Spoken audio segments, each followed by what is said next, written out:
existem outras fontes que não têm, não é uma decisão direta do Banco Central, mas passa pelo Banco Central. Principalmente, essa a fonte das mais importantes, é o próprio governo. A própria função do Banco Central como banco do governo faz com que haja alterações das reservas nos bancos. Então, vamos ver o caso. Então, vamos ver o caso dos gastos públicos. Então, vocês lembram lá, existe uma conta chamada Conta Única do Tesouro, CUT, em que os registros de entrada e saída vão em benefício, ou autorizados pelo Tesouro, vão entrar sempre nessa conta. Ela é um passivo não monetário do Banco Central. Isso é importantíssimo. Passivo não monetário. Né? Se vocês lembrarem, volta um pouquinho, vocês vão ver o balanço da autoridade lá, depósitos do Tesouro Nacional. Essa conta única do Tesouro Nacional, ela, quando o Tesouro faz uma ordem de pagamentos, por exemplo, vai pagar funcionários públicos, né, e fornecedores do governo, então o Tesouro autoriza esse pagamento, o Banco Central debita da conta única, então, ó, essa setinha preta para baixo, quer dizer, houve um débito na conta única e um crédito nas reservas bancárias do banco, né, em que os funcionários e os fornecedores do governo vão receber o dinheiro. Então, os bancos recebem esse aumento de reservas bancárias e creditam o mesmo valor na conta dos funcionários públicos e dos fornecedores do governo. Então, ó, conta única é reduzida e as reservas bancárias são aumentadas. Então, o gasto do Tesouro gera um aumento do dinheiro, uma emissão de dinheiro no sistema, tanto em termos de base monetária como em termos de depósito à vista, porque nos bancos aumenta as reservas bancárias e os bancos criam depósitos à vista, né, em nome dos recebedores da emissão do Tesouro. Então, sempre, isso é fundamental e é um equívoco corriqueiro, os economistas pouco entendem disso, sempre que o governo gasta, vou repetir 1 milhão de vezes para vocês entenderem, sempre, não tem momento que isso não aconteça. Sempre que o governo gasta, aumenta-se a quantidade de moeda na economia. Seja a base monetária, sejam os depósitos à vista. Bom,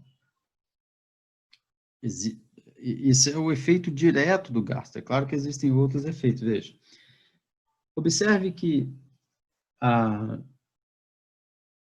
o valor, né, das reservas bancárias cresce na mesma proporção dos depósitos aqui, né? Então, o gasto do Tesouro faz criar reservas e ao mesmo tempo, aumenta-se o depósito à vista. Mas, observe que os depósitos à vista, normalmente, os bancos guardam, em relação aos depósitos à vista, os bancos guardam só uma fração em termos de reservas, ou eles são obrigados a manter apenas uma fração em termos de reservas bancárias. Como aqui houve um crescimento das reservas no mesmo volume do crescimento dos depósitos, então, em termos relativos, as reservas cresceram mais, porque os bancos não precisam manter tantas reservas quanto os depósitos, é só uma fração. Então, se o governo gastou, por exemplo, 100 bilhões, entraram 100 bilhões em reservas e 100 bilhões em depósitos à vista. Mas esses 100 bilhões a mais de reservas não eram necessárias. Então, o que os bancos vão fazer? Os bancos vão pegar o excedente, que eles consideraram excedente, depois a gente vai ver Como é que é isso? Eles vão pegar o excedente das reservas bancárias, que eles não necessitam manter, e vão trocar por títulos públicos. Então, ó, eles vão reduzir as reservas, ó, reduzir as reservas, em troca de títulos do Tesouro Nacional, em troca de títulos públicos. Perceberam? Então, eles vão fazer isso, obviamente, porque os títulos públicos pagam juros, enquanto as reservas bancárias não pagam juros. Então, é vantagem eles pegarem esse excesso de reserva, que eles considerarem excesso de reservas, e trocarem por títulos públicos. O Banco Central também vai querer trocar esses títulos públicos, isso tem a ver com a política monetária, basicamente para manter a taxa de juros que ele decidiu, mas por enquanto não é nosso ponto neste momento. Mas o Banco Central precisa desses títulos do Tesouro justamente para vender para os bancos. Se o Banco Central não tiver os títulos, o próprio Tesouro pode vender esses títulos para os bancos, para ajudar a satisfazer, né? Para satisfazer, vamos dizer assim, o que os bancos querem, que é trocar reservas bancárias por títulos. Eles não querem muitas, eles não querem reservas bancárias, não tem necessidade. Então, compreendam bem isso, porque esse mecanismo que eu acabei de explicar é muito importante e muito pouco conhecido. Tá? Se vocês conseguirem compreender essa mecânica de transações entre os agentes, Banco Central, bancos comerciais, Tesouro, vocês vão entender bastante coisa e por que muita coisa que é discutida aí na imprensa é só desconhecimento, só fake news, como está na moda. Então, vamos continuar. Bom, esse era o primeiro caso, né? O primeiro caso era o caso da política fiscal de gastos públicos. Mas o que acontece? Então, tem uma criação, né? Fonte de reservas permanentes, né? O gasto do governo sempre cria reservas, sempre. Nunca se confundam nisso, é sempre. Mas também tem a destruição permanente de reservas pelo Tesouro, né? pela operação do Tesouro, vamos colocar assim, porque tudo passa sempre pelo Banco Central, tá? Porque o Banco Central é o banco do Tesouro, do governo, né? Por assim dizer. O Banco Central é governo, mas enfim.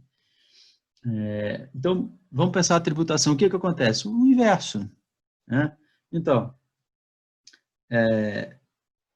quando os agentes privados, por exemplo, o trabalhador, os funcionários públicos, ou a imobiliária, ou os fornecedores, têm que pagar tributos ao Tesouro, ao governo, o que acontece?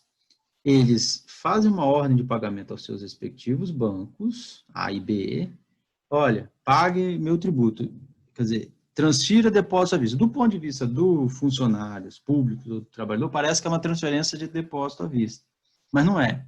Observe, o banco vai debitar, então por isso está pretinho aqui, o banco vai debitar os depósitos à vista, porque o cliente dele deu uma ordem de pagamento, então ele vai debitar o depósito à vista, vai diminuir. E, ao mesmo tempo, ao fazer o pagamento do tributo para o Tesouro, então para a conta única do Tesouro, os bancos têm que transferir reservas para essa conta única. Então, reservas bancárias serão destruídas. Então, observe, todos os conceitos aqui de moeda que a gente está usando, reserva bancária, depósito à vista, são destruídos, enquanto a conta única é elevada, é a compensação. Então, moeda é destruída, porque isso aqui é um passivo não monetário do Banco Central. Passivo não monetário, isso aqui não é moeda. Tá? Então, enquanto o gasto faz elevar a quantidade de moeda e as reservas bancárias, a tributação reduz a moeda e as reservas bancárias, elimina.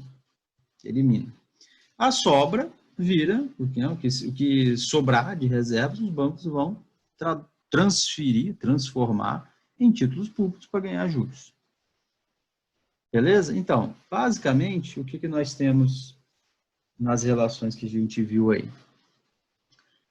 Nós temos um sistema de reservas interbancárias, que é esse aí onde estão as setas, que os bancos um podem emprestar para o outro. Temos um sistema em que o Banco Central pode fazer essa função de empréstimo de reservas para os bancos. Então, a gente chama de mercado primário, né, concessão primária de reservas, né? Então, o sistema de reservas fechado é esse. E nós temos o governo que, ordem de pagamento do governo, aumentam as reservas. E o governo está ali de fora porque aqui nós estamos, não é uma relação direta entre os bancos. Passa pelo Banco Central, mas não é direta entre bancos. E pagamentos ao governo reduz as reservas bancárias. Ok? O mesmo vai acontecer, embora eu dei o exemplo do governo, o mesmo acontece com o setor externo. Pagamentos ao setor externo reduz as reservas bancárias. E pagamentos vindo do setor externo aumentam as reservas bancárias. Ok? Por quê? Porque moeda estrangeira precisa ser trocada dentro do Banco Central por reservas. Então, um exportador, por exemplo, ele exporta uma mercadoria para o exterior e recebe lá do banco do exterior, né, o pagamento até o seu banco. O seu banco, no Brasil, troca essas moedas estrangeiras, reservas, né, dólar, por exemplo, esse pagamento vindo do exterior, ele troca isso no Banco Central por reservas bancárias e credita o depósito lá na conta do seu cliente, que é o exportador. E vice-versa. Quando o importador paga alguma coisa, se dá exatamente o processo inverso. Ele faz uma autorização ao banco para, né, uma ordem de pagamento do banco para comprar dólares, para pagar a importação. O banco usa as reservas que ele tiver para comprar os dólares no mercado e faz o pagamento no exterior. Então, o mesmo efeito dos gastos do governo e dos recebimentos do governo é exercido pelo setor externo. Não só importação e exportação, como também entrada de capitais, saída de capitais. É tudo na mesma. Então, aqui, sinteticamente, é o que acontece, como se gera reservas, ou seja, como que moeda estatal entra no sistema. Agora, observe o seguinte, nos exemplos que eu dei, eu chamei o efeito do gasto do governo como um efeito permanente. E do Banco Central, ele é temporário. Por quê? Porque o efeito do gasto do governo cria uma reserva permanente, porque ele não tem uma contraprestação por esse gasto. Já os empréstimos do Banco Central é um empréstimo. Os bancos vão ter que retornar esses empréstimos, inclusive com juros, para o Banco Central. Então, as reservas que o Banco Central empresta são temporárias, elas entram e saem do sistema. Enquanto as reservas que o governo cria quando ele gasta, elas são permanentes.